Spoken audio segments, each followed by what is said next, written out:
Subscribe करा महानुभाव प्रतितीपंथ चॅनलला व बेल बटन अवश्य दाबा लेटेस्ट नोटिफिकेशन प्राप्त करण्यासाठी.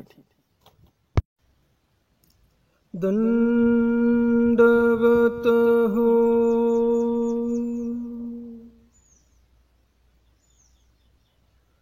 सर्वज्ञ श्री चक्रधर स्वामींनी एका चरित्रामध्ये सांगितलेलं आहे की खरं बोलू नये. तर असं खरं बोलू नये हे कोणाप्रती सांगितलं, कोणाला सांगितलं, का सांगितलं, काय प्रसंग होता आणि असा कोणता प्रसंग होता की त्या प्रसंगावर स्वयं परमेश्वराला, स्वामींना, श्री चक्रधर स्वामींना म्हणावं लागलं की असं कधी खरंही बोलू नये. तर ते चरित्र ऐकण्यासाठी शेवटपर्यंत हा व्हिडिओ बघा आणि स्किप करू नका. तर चला तर मग आपण या चरित्राला सुरुवात करूया. भगता भेटी म्हणजेच महादोबा भक्त जे होते, सर्वज्ञ श्री चक्रधर स्वामींचे भक्त, हे भक्ताची विशेषता अशी आहे की हे स्वामींचे सर्वप्रथम चौकळीचे प्रेमी असलेले भक्त. तर त्या भक्ता, त्या महादोबा भक्ताची आणि स्वामींची भेट झाली. ओरंगळ प्रदेशी एकी गावी गोसावियासी अवस्थान. ओरंगल प्रदेश सध्याला आंध्र प्रदेशमध्ये, तेलंगणामध्ये असलेले हे एक शहर. तर या ओरंगळ प्रदेशामध्ये स्वामींना अवस्थान होतं. गोसावी नगरांतू पाणी पात्र केले, तळा आरोगण केली, पाळी पिंपळ तेथ आसन झाले. स्वामी नगरामध्ये गेले, ओरंगलमध्ये भिक्षा केली. भिक्षा करून मग बाहेर आले, तळा आरोगण केली. म्हणजे पाण्याचं तळ होतं, त्या तळ्याच्या काठावर त्या पाळूवर आरोगण केली. आरोगण केल्यानंतर पाळी पिंपळ, त्या ज्या तळ्याची पाळू होती त्या पाळूवर एक पिंपळाचं झाड होतं. तर त्या पिंपळाच्या झाडाखाली देव आसनस्थ झाले. तव ब्राह्मणू एकू संध्या वंदनासी आले, संध्या केली. गावातील एक ब्राह्मण संध्या वंदनासी आले. ब्राह्मण लोक संध्या वंदन करत असतात, तर तेच संध्या वंदन करण्यासाठी ते तळ्यावर आलेले आहेत. ब्राह्मण संध्या केली, त्याची स्नान संध्या आटोपली त्या ब्राह्मणाची. तव गोसाविया ते देखिले, आणि वापस येते वेळेस त्या ब्राह्मणाला स्वामी दिसले. त्यांनी स्वामींना पाहिलं. मग गोसावियासी दंडवत केले. मग त्या ब्राह्मणाने स्वामींना दंडवत केलं. श्रीचरणासी लाजले, स्वामींच्या पाया पडला. मग म्हणितले, आणि मग तो ब्राह्मण म्हणतो, जी जी गोसावियासी बिढार कोणी ठाई. स्वामींना बिढार कोण्या ठिकाणी आहे. सर्वज्ञ म्हणितले, आता की जेल. यावर स्वामी म्हणतात, आता की जेल. आमचे बिढार तर कुठे आम्ही केलेलं नाही, पण आता आम्ही करणार आहोत. मग गोसावियासी आरोगणे विनविले, गोसावियासी बीजे कराव्याची प्रवृत्ती. मग स्वामींना त्यांनी विनंती केली, आरोगणेला चला आमच्या इथे घरी. मग त्या विनंतीला मान देऊन स्वामींनी ती विनंती स्वीकार केली. कारण गोसावियासी बीजे कराव्याची होती, त्यांच्या घरी जाण्याची इच्छा स्वामींना होतीच. म्हणून त्यांच्या विनंतीला मान देऊन ते तिथं प्रवृत्ती असल्यामुळे त्यांच्या घरी गेले. मा गोसावी तयाची विनवणी स्वीकारली. मग स्वामींनी त्यांची विनवणी स्वीकार केली. त्याच्या घराशी बीजे केले, त्यांच्या घरी गेले. तीही गोसावियासी आसन घातले, स्वामींना बसण्यासाठी आसन टाकले. श्रीचरण प्रक्षाळन केले, श्रीचरण प्रक्षाळन केले, स्वामींचे पाय धुतले.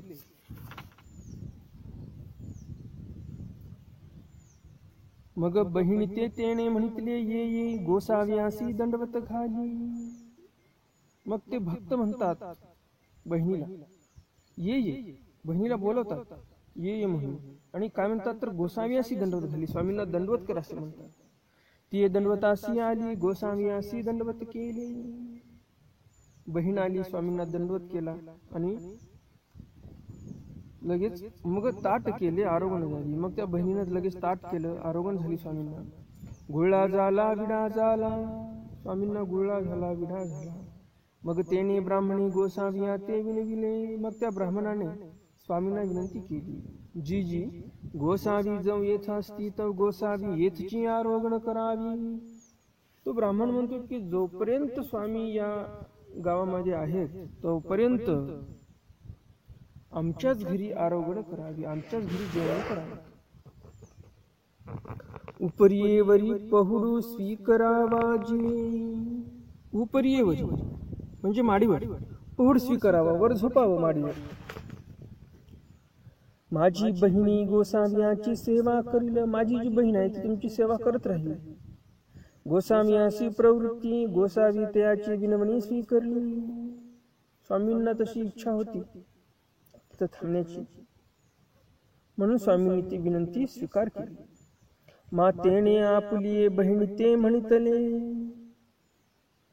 मग तो ब्राह्मण आपल्या बहिणीला म्हणतो, आव तुआ गोसाव्याची बरवी सेवा शुश्रूषा करावी. तू स्वामींची चांगली सेवा शुश्रूषा कर.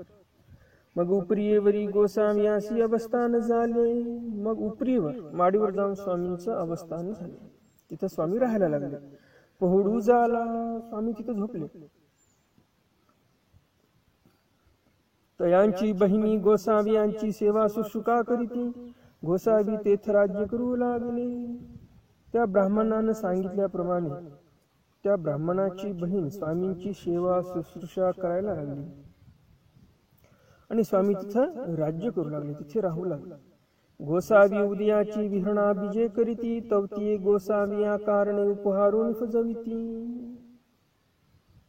स्वामी उदयाची म्हणजे दिवस निघाल्यानंतर विहरणासाठी जायचे आणि स्वामी विहरणाला गेल्यानंतर तव ती गोसावी या कारणे, ती म्हणजे त्या ब्राह्मणाची बहीण, गोसावी या कारणे उपहारून फजवती. स्वयंपाक तयार करायची, आरोग्यासाठी उपहार तयार करायची. आसन घालून गोसाव्याची वाट पाहते असती. मग आसन वगैरे टाकून सगळी जेवणाची आयती करायची, तयारी करायची आणि मग स्वामींची वाट बघत ती बहीण बसायची. मग गोसावी विहरणोनी बीजे करीती आसनी उपविष्ट होती. मग स्वामींचं विहरण संपल्यानंतर स्वामी घरी यायचे, त्या भक्ताच्या आसनी उपविष्ट व्हायची. ती गोसाव्याचे श्रीचरण प्रक्षाळती. मग ती बहीण त्या ब्राह्मणाची स्वामींचे श्रीचरण प्रक्षाळन करायची, श्रीचरण धुयायची. पूजा करीती, स्वामींची पूजा करायची. ताट करीती, स्वामींना जेवायसाठी ताट करायची. आरोगण होय गुळा होय विडा ओळखी मा पहुड होय. आरोगण होय, जेवण व्हायचं स्वामींचं आणि मग ती स्वामींना विडा द्यायची. मा पहुडू होय. तर असं आरोगण झाली स्वामींची, गुळा झाला. त्या बहिणीने विडा दिला ब्राह्मणाच्या आणि विडा स्वामींनी घेतला आणि मग पहुड होय, स्वामी तिथं झोपतात. ती झडकरी चरण संवहन करीती. ती बहीण लगेच स्वामींचे श्रीचरण संवहन करायची, म्हणजे तळपाय जे असतात त्याची मालिश करायची. गोसाव्यासी निद्रा येई. स्वामींना मग झोप यायची. मग आपण जीवित ऐसे भूत दिसे राज्य केले. मग असं स्वामींचं जेवण झालं, गुळा झाला, विडा झाला, स्वामी झोपले. श्रीचरण संवहन करायची बहीण आणि मग श्रीचरण संवहन केल्यानंतर ज्यावेळेस स्वामींना झोप लागेल त्यावेळेस ती जी ब्राह्मणाची बहीण आहे ती नंतर जेवण करायची. अशी पूर्णपणे वेचल्या गेलेली होती तिथं त्यांची बहीण सेवेसाठी स्वामींच्या ठिकाणी. धाकुटीची गोसावियांची श्रीमूर्ती. धाकुटीची ते बायको. लोकांचा ठाई अनुकूलता प्रतिकूलता उदासीनता ऐसे तिन्ही ठाई गोसावी स्वीकरिले.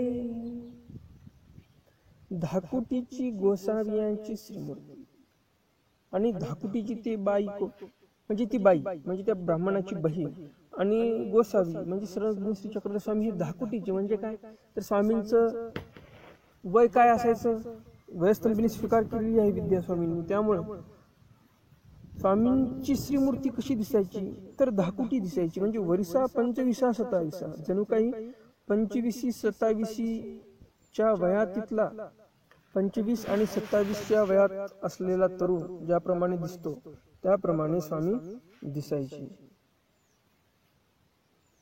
आणि धाकुटीची ती बहीण पण धाकुटीची, तिचं काय वय जास्त नव्हतं. त्यामुळे लोकाचा ठाई अनुकूलता, प्रतिकूलता, उदासीनता हे तिन्ही गोसावी स्वीकारले. मग ह्या असं त्या ब्राह्मणाने घरात आणून ठेवलेल्या एका माणसाला लोक म्हणायला लागले की तो माणूस लहान आहे. तर त्या लोकांना काय माहित गावातलं की हे कोण आहेत, देव आहेत, परमेश्वर अवतार आहेत, काय त्यांना काही माहित नाही. फक्त भकायचं म्हणून त्यांनी काहीही बोलणं चालू केलं. कोणी अनुकूल बोलायला लागले, कोणी प्रतिकूल बोलायला लागले, कोणी उदास. अनुकूल म्हणजे कोणी म्हणायला लागले ठीक आहे बा देव माणसं आहे तर राहिले तिथं. प्रतिकूल जे लोक होते ते काही विचित्र बोलायला लागले. उदासीनता काही उदास होते, त्यांना घेणं देणंच नाही. काही का करणं गावामध्ये कोणी त्यांना काही घेणं देणं नाही, असे काही उदासी लोक होते. असे तिन्ही ठाय गोसावी स्वीकारले. स्वामींनी असे तिन्ही ठाय स्वीकार केले. लोके अन्यथा ज्ञान भाऊ आदरिले. लोक अन्यथा ज्ञान भाऊ आदरिले. लोकांच्या मनात नको नको त्या भावना यायला लागल्या, अन्यथा ज्ञान येऊ लागले त्यांच्या मनात. प्रतिकूल लोक तो काही काही जण अपवादू बोलू लागे. जे प्रतिकूल लोक होते ते काही काही जण अपवादू बोलू लागले, अपवाद बोलायला लागले, काहीतरी गैरप्रकार आहे वगैरे वगैरे. प्रतिकूल लोक काय बोलणार, त्याप्रमाणे काहीतरी या ब्राह्मणाच्या घरी गैरप्रकार चालला असं काहीतरी बोलायला लागले. मग ते ऐके फक्त याच्या कानावर अशा गोष्टी यायला लागल्या. कोणाच्या? त्या ब्राह्मणाच्या भक्ताच्या कानावर यायला लागल्या गोष्टी. ऐसा तयाची सोयरी धायरी म्हणती. इतके दिवस गावातले लोक म्हणायला लागले. काही दिवसांतर तर सोयरे धायरे स्वतःचे नातेवाईक पण बोलायला लागले. काही हे गोसावी धाकुटे, हेही धाकुटे, येथ काही ऐसे नि ऐसे असे. सोयरे धारे म्हणायला लागले की त्याची बहीण लहान आहे. नवीन कोणी गोसावी कोणीतरी माणूस आणून ठेवला घरामध्ये. येथ काही ऐसे नि ऐसे असे म्हणजेच इथे काहीतरी गैरप्रकार घडत आहे असे सोयरे धायरे म्हणायला लागले. ते हळूहळू तेने ऐकिले. सोयरे धायऱ्याचं पण ऐकून घेतलं. अशी कानकून त्याच्या कानावर आली. मग तया पुढा तयाच्या तोंडावरी बोलती. आता माघारे बोलायला लागते किती दिवस लोक. पुढं काही दिवस लोटले आणि लोक तोंडावरच बोलायला लागले की याची बहीण अशी, याच्या घरी यांना असं आणून ठेवलं, तसं आणून ठेवलं, काहीतरी गैरप्रकार चालू आहे, काही पण बोलायला लागले लोक. तेणे म्हणितले हे साच की लटके आपुला डोळा देखेन ते धवाची साच. तो ब्राह्मण, तो जो भक्त होता, एवढी श्रद्धा दृढ परमेश्वरावर, स्वामींवर, की तो जरी गावातल्या लोकांनी बोललं, सोयरेधाऱ्यांनी बोललं, पहिलं माघारे बोलायचे, नंतर तोंडावर बोलायला लागले, असे जरी बोलायला लागले तोंडावर लोक, तरी तो काय म्हणतो, कारण त्याची श्रद्धा दृढ होती. काय म्हणतो तो? हे साच की लटके. हे जे लोक बोलतायत, हे जे माणसं बोलतायत, हे जे माझे सोयरे धायरे शेजारी पाजारी बोलत आहेत, हे साच म्हणजे खरं आहे की लटके म्हणजे खोटं आहे. आपला डोळा देखील, माझ्या स्वतःच्या डोळ्यानं पाहिन ते धवा साच, तेव्हाच मी त्याला खरं मानेन. म्हणजेच काय, तर तो कच्च्या कानाचा नव्हता की ऐकलं आणि लगेच त्याच्यावर काहीतरी प्रतिक्रिया द्यायची. तो काय म्हणतो, ज्यावेळेस माझ्या डोळ्यानं पाहिन त्यावेळेस मी ते खरं धरेन. आडी काही म्हणून तेने पाहो आदरिले. ते धवाची साच आणि काही म्हणजेच मी ज्यावेळेस डोळ्यानं पाहिलं तेव्हाच खरं समजेन, असं लोकांचं ऐकून मी खरं समजणार नाही. एवढी स्वामींवर त्याची श्रद्धा होती. परंतु असे गावातले लोकांचे तोंड काय बंद होत नव्हते. आणि म्हणून तो काय म्हणतो, तर मी जेव्हा डोळ्यानं पाहेल तेव्हा ते खरं. आणि म्हणून तो काय करतो, तो घरी बहिणीला सांगतो. काय म्हणतो, शिदोरी करी हो. बहिणीला सांगतो की माझ्यासाठी शिदोरी तयार कर. मी गावा एका जाईन, मला एका गावाला जायचं आहे बाहेर गावी. म्हणून गावा गेला, शिदोरी घेतली आणि गावी निघून गेला बाहेर गावी. मागवता आला आणि लगेच परत आला थोड्या वेळाने. ऐसे म्हणून जाळारखे पहाव्या राहिला. आता हे लोक जे बोलतात ते खरं आहे की खोटं आहे हे पाहण्यासाठी त्यानं मुद्दा म्हणून नाटक केलं, निमित्त केलं की मला बाहेरगावी जायचंय. बहिणीकडून शिदोरी घेतली. आता त्याला वाटलं की बहिणीला वाटणार की आता मी बाहेरगावी गेलो, आणि म्हणून तो शिदोरी घेऊन बाहेरगावी जाण्याचं नाटक केलं आणि अर्ध्या रस्त्यातून वापस आला. आणि काय केलं त्यानं, ऐसे म्हणून जाळा रखी पाहाव्या राहिला. तो घराच्या वर गेला. जाळा रखी म्हणजे काय, घराच्या आतमधून जे काही स्वयंपाकाचं धुट्टण निघते ते धुट्टण बाहेर निघण्यासाठी घराच्या वर चिमणीच्या प्रकारचं जाळा रखी असते, म्हणजे धुट्टण जाण्यासाठी. वर छताला एक छिद्र असते, त्याला जाळा रखी असं बोलतात. तर ते जाळा रख्यापाशी जाऊन थांबला पाहायला. तो गोसावी पौड स्वीकारला असते, त्याला त्या जाळा रख्यातून जे धुट्टण जाण्याची वरी चिमणी टाईप एक मोठं छिद्र होतं तिथून तो पाहायला लागला. तर त्याला काय दिसलं, गोसावी पौड स्वीकारला असते. स्वामी तिथे झोपलेले आहेत. ती गोसाव्यांचे चरण संवाहन करीते होती. आणि त्यांची बहीण, त्यांच्या बहिणीचं ठरलेलं दररोजचं की जेवायला द्यायचं, विडा द्यायचा, झोपायचं, अंथरूण तयार करायचं स्वामींचं, आणि स्वामींचे श्रीचरण संवाहन करायचे म्हणजे मालिश करायची किंवा पायदा बनवायची, असं ते दररोजचा नित्यक्रम होता. तर अशीच ती बहीण, भाऊ जरी गावाला गेलेला आहे तरी दररोजची नित्यक्रमाने तिचा जो विधी होता तो विधी करत होती. पाय समान करत बसलेली होती श्रीचरणाकडे.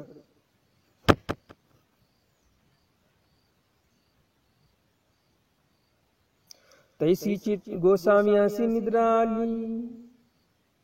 आणि मग स्वामी झोपी गेले. स्वामींना निद्रा आली, झोप आली. ती श्रीचरणावरी माथा ठेवून निजेली होती. आणि तशीच त्या बहिणीला पण झोप लागली. स्वामींच्या श्रीचरणावर माथा ठेवला आणि तशीच झोपी गेली. हे नव्हे काही अनखून चुकली माहे रुसैले असती. मग तो जो भाऊ आहे त्या बाईचा, तो जो जाळा रख्यामधून वरून छिद्रातून पाहत होता, त्याला असं वाटलं की हे काही अनखून चुकले, म्हणजे यांचं काहीतरी बोलबालीमध्ये काहीतरी बिघड झालेली आहे, काहीतरी चुकमुक झालेली आहे, आणि म्हणून हे रुसलेले आहेत स्वामी.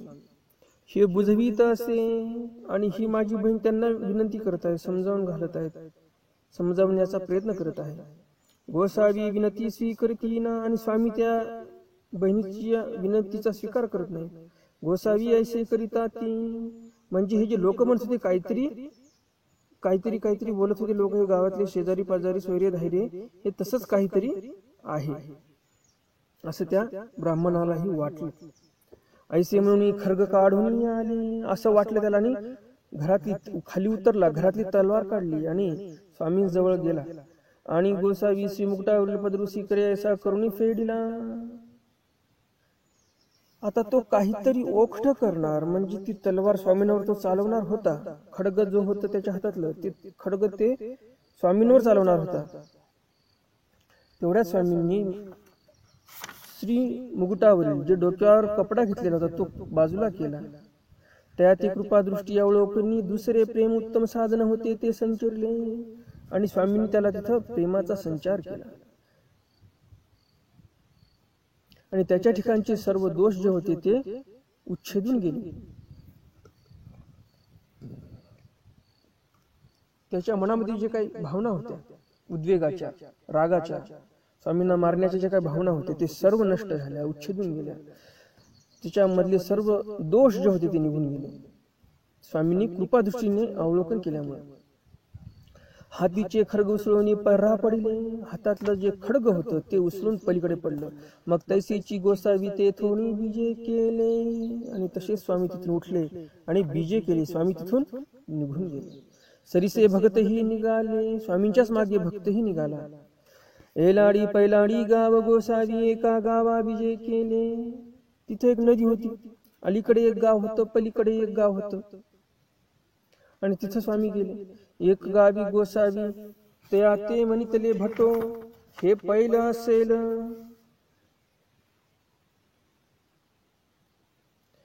स्वामी त्या भक्ताला म्हणतात की आम्ही या नदीच्या पलीकडे जे गाव आहे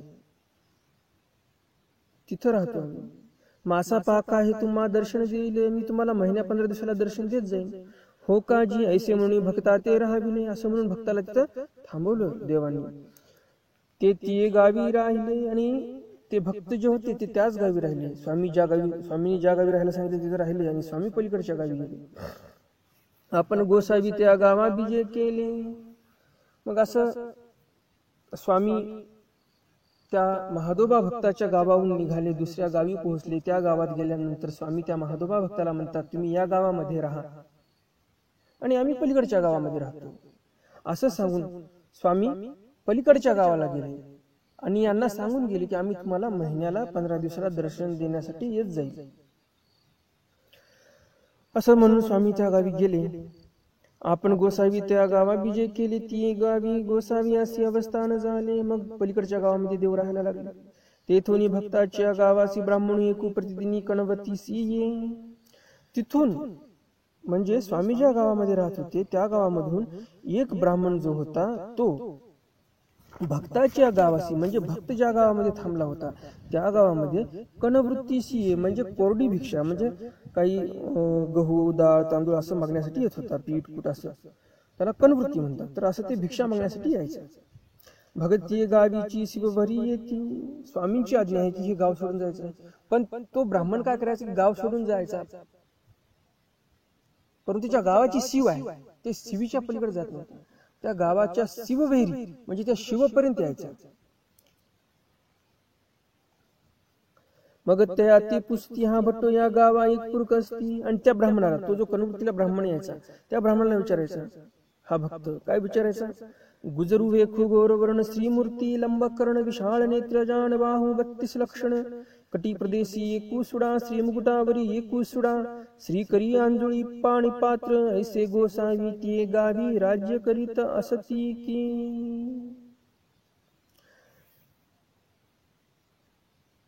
भक्त ब्राह्मणाला विचारायचे, पलीकडच्या गावामध्ये तुम्ही ज्या गावामध्ये येत आहात त्या गावामध्ये एक पुरुष असतात, गुजरवेश आहे, गौरवर्ण मूर्ती आहे, लंबकर्ण आहे, विशाळ नेत्र आहे, अजान बाहू अशी 32 लक्षणाने युक्त अशी मूर्त आहे त्या पुरुषाची. तर असे त्या गावी आहेत का. अजून पुढे त्यांची थोडं वर्णन करतात, भक्त सांगतात अजून महिमा त्यांची. कटी प्रदेश एक सोडा श्रीमुकुटावर एक सोडा. काय वर्णन आहे त्यांचं ते सांगतात की कटी प्रदेशाला एक सोडा आहे, श्रीमुकुटावर एक सोडा आहे. आणि श्रीकरी आंजोळी पाणी पात्र. आणि भिक्षा कशी मागतात तर नुसती हातामध्ये, काय कोणती झोळी नाही, कोणतं पात्र नाही, काय नाही, हाताचंच पात्र. तर अशी श्रीकरी अंजोळी पाणी पात्र म्हणजे हातामध्येच पाणी म्हणजे हात, त्या हाताचंच पात्र झालेलं आहे, त्यांनी पात्र केलेलं आहे म्हणजे त्याच्यातच भिक्षा मागतात ते. असं कोणी आहे का तिथे राहणार. ऐसे गोसावी ती गावी राज्य करीत असती. तिथं आहेत की अशी माणसं. तो म्हणे, तो ब्राह्मण म्हणतो हो असती. तो ब्राह्मण म्हणायचा हो आहे. निकेनी असती.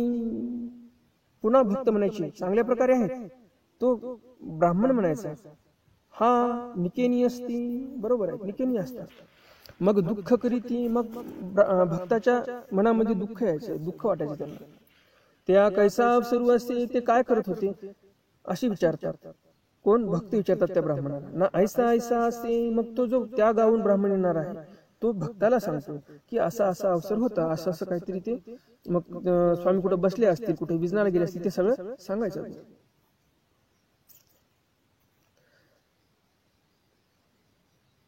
ऐसा एकुदिती ब्राह्मणी म्हणितले.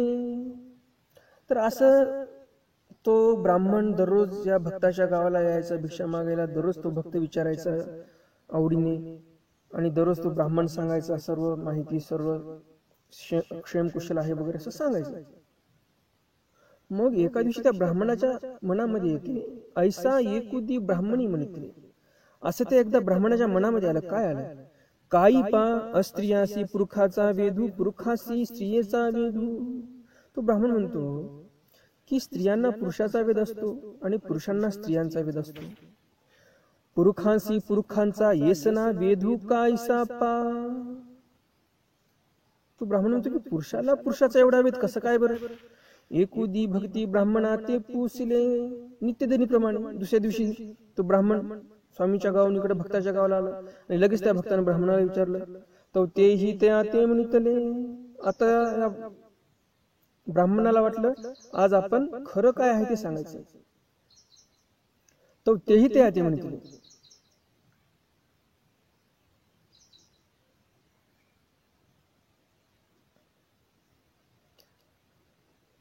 ते तुम्ही नेना, तो तेही ते म्हणतले.